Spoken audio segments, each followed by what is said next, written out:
So Patty created an open tag on some unusual opening and closing locks of knives. So I thought I'd join in on this and just show a few.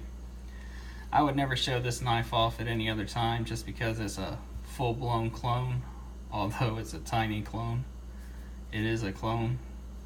This is similar to a Microtech Halo, and what makes this one unique is to recharge the spring in it. You have to hold the button down and pull back this charging handle, which draws a spring back, resets it back into place, then it's ready to fire again.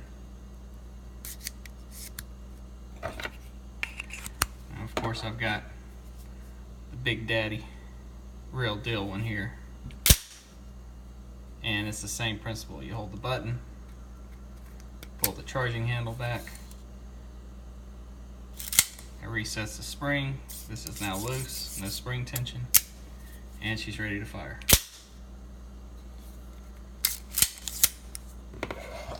Not super unusual, but for anyone who's never seen an out the front single action, that may be something they've never experienced before. Next is a Kershaw, I think it's an OD1, OD2, I forget which designation it is. It's a Lee Williams design. Now Lee Williams had some different type of flippers that nobody else was really doing at the time. This one in particular, the flipper tab, and I don't know if I'm going to do this justice describing it, but the flipper tab is independent of the blade. So when you flip that tab, it folds down into the handle so that you don't see it. So there's no tab on the blade itself to get in your way. This is one a buddy sold to me for like 15 bucks. It was all rusted, tip was broken, so I tried to sand it down and re-satin it myself. Did an okay job. If you had seen how much rust was on it, you'd realize that this thing was almost beyond repair. Pretty cool. It can be a pain in the ass to flip if you don't get the right angle on that tab. It's definitely not a push button. It is a light switch. You have to pull that thing from forward to backwards to get it to flip. He also made the Energy. Now this is one of my favorite knives. I've got several of these. This one also has a flipper tab, Lee Williams design from Kershaw, that is independent of the blade itself. This one, on the other hand, though, when you flip it, it folds down into the handle and becomes some back jimping. Doesn't work super well as far as the jimping is concerned, but you don't have a flipper tab on the blade itself to get in your way. Now he made several versions of this one, a large and a small, and of course I've got both models. As you can see, that blade, or that pivot, and the flipper tab are at opposing angles. I think, what is it, a 90-degree angle is where you can push button. This one is all light switch. And again, that flipper tab is independent of the blade. It folds down to the frame and becomes jimping. Now the jimping on this one actually works. You can actually feel it and dig your thumb into it.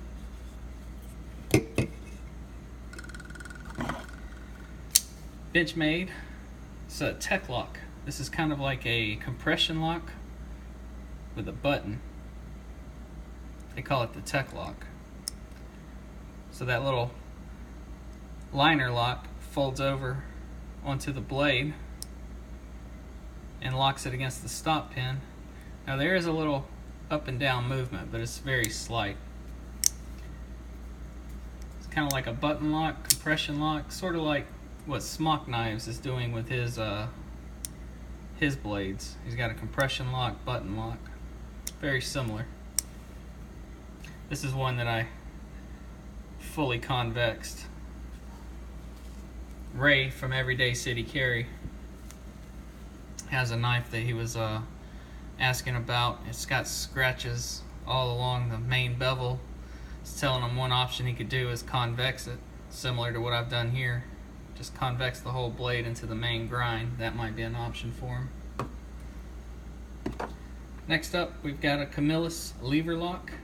I'm sure many of you guys have seen this. It's kind of a gimmick. Been floating around the knife world for years.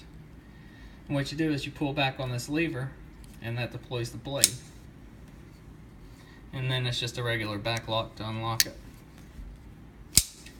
I believe this is AUS 8 steel. Yes, AUS 8. You would think that little tab gets in the way, but your fingers actually go right over it, or right in between it, and it doesn't bother you at all. I've used this knife actually at work a few times. It's just bulky in the pocket. It's already pretty thick to begin with. And then you add that lever on top of it. It just makes things uncomfortable. Uncomfortable to carry. Still, neat little design. And my last one, this is a Dalton Auto. Now it looks very similar to an Axis lock. There are some differences. This kind of sorta has the same idea as the Tech Lock. You've got a bar here that rests against the blade tang, which locks it into place against the stop pin.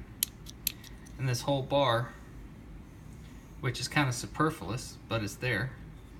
You really just need, from this point forward, though the spring is back here that engages it. But you can make this a smaller design and still get away with the same accomplishment. Now this one, unlike the Tech Lock, is solid. There is no up and down, no side to side movement. And you just pull it back like you would an Axis. It's ambidextrous. Move the pocket clip to either side. This is known as a Dalton Drifter. This is the Warncliffe model. Many of his other models were recurved in the Drifter series. I do not like those, but the Warncliffe, absolutely love. If you guys ever run across one of these, let me know. I would be more than happy to purchase it. Absolutely love this model.